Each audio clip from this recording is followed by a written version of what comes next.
Salut à tous, on se retrouve au lendemain de l'élimination de l'OM de la Coupe de France, ce qui signifie une nouvelle saison blanche, encore une. Voilà, je vais pas dire que c'est alarmant, hein, parce que le match, a pas été emballant, mais il n'a pas été catastrophique non plus. En fait, il a été très olympique de Marseille, c'est-à-dire qu'on ne s'attendait à rien, mais on a quand même été déçus. Voilà.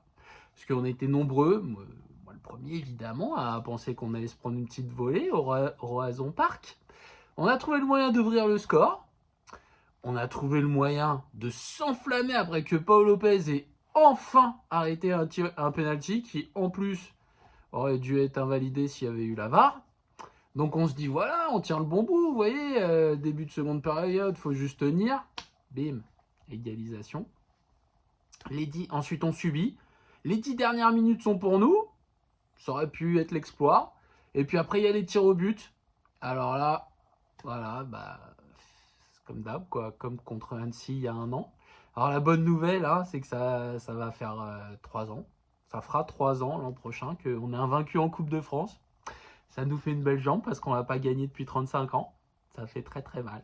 Très très très très mal. Bref.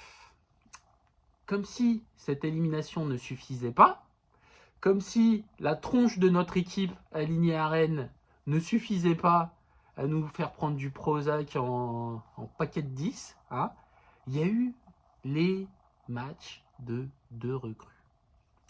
Ulysse Garcia et Jean Onana. Donc Onana était titulaire et Ulysse Garcia est rentré au bout d'un quart d'heure pour suppléer Murillo qui a été touché aux adducteurs.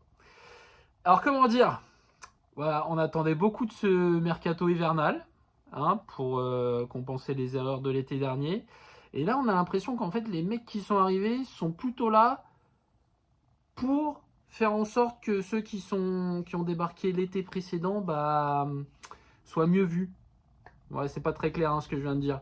Je m'explique. Onana et Garcia, ils ont fait un match calamiteux à Rennes, à mon sens. Alors, on va pas tirer sur l'ambulance, on va pas tirer des conclusions, surtout au bout d'un match. Mais franchement, ce qu'ils ont montré là en Bretagne, c'est pas bon du tout, quoi. Onana, je l'ai trouvé tellement neutre dans le jeu. Et surtout, il y a un truc, c'est qu'il fait la passe dans le sens de son corps.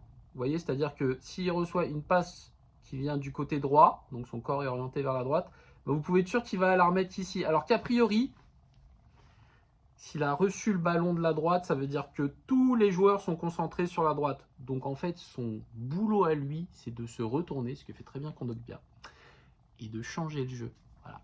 Mais lui, Onana, il a un champ de vision visiblement à 90, il se retourne pas, il fait pas des trucs comme ça, tout ça. Techniquement, je l'ai pas trouvé très très bon. Dans la récup, voilà. Bon, ça souffre vraiment de la comparaison avec Kondogbia, hein. On va pas se le cacher. Alors peut-être qu'il sort de 6 mois traumatisants à Beşiktaş, je ne sais pas. Mais sur ce match-là, c'était pas bon. Et alors, Ulysse Garcia, là. Bon, lui, c'est pareil, il s'attendait pas à rentrer. Donc, c'est déjà une circonstance atténuante. En plus, c'était son premier match sous le maillot blanc. La pression, une grosse équipe en face, même si elle a loupé sa première partie de saison. C'était pas les meilleures conditions, on est d'accord. Mais bon, défensivement, c'était très moyen. Offensivement, c'était inexistant. Pas aidé, il est vrai, par Luis Enrique, qui était un cran plus haut. On est d'accord. Mais c'était Renan Lodi en moins bon. Oui, c'est possible. Ouais.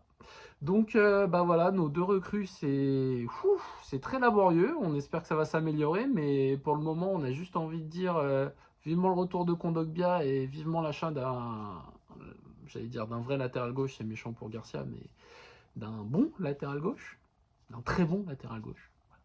Ne te vexe pas, mon ami, tu es déjà très limité. Ne perds pas le moral, surtout. Mais on va voir ce que ça va donner Faris Moumbagna. Mais pour l'instant, le mercato hivernal ressemble à celui de l'été dernier. Et c'est pas folichon. Bon, l'avantage, c'est qu'on n'a plus grand-chose à jouer, hein. Donc la qualif en Ligue des Champions, ouais. Et l'Europa League, de toute façon, on va pas la gagner, hein. Vu notre niveau de jeu, c'est catastrophique. Je sais pas si vous avez regardé Real Madrid-Almeria. Alors, savoir qu'Almeria, ils sont derniers de Liga avec aucune victoire, vu leur niveau de jeu, Voilà, ça montre que la Ligue 1, c'est pas top 5 européen, hein, c'est même pas top 10. C'est nul. C'est vraiment nul parce que Almeria, s'ils jouent en Ligue 1, ils sont peut-être deuxième parce qu'il y a un club qui triche devant, mais sinon, il sera en tête, hein. Donc l'Europa League, faut oublier. Peut-être un petit parcours sympa pour se faire des soirées de fièvre au Vélodrome, mais c'est sûr on la gagnera pas, quoi. Donc il nous reste la Ligue des Champions, avec un effectif réduit à peau de chagrin, des mercatos qui s'enchaînent et qui sont toujours aussi décevants. Cette année 2024, ils sont très très bons. Voilà. Et puis là, il y a Monaco qui arrive au Vélodrome, j'ai envie de dire, what else? Changeons de sport. Allez l'OM quand même, et bonne semaine, hein, à bientôt.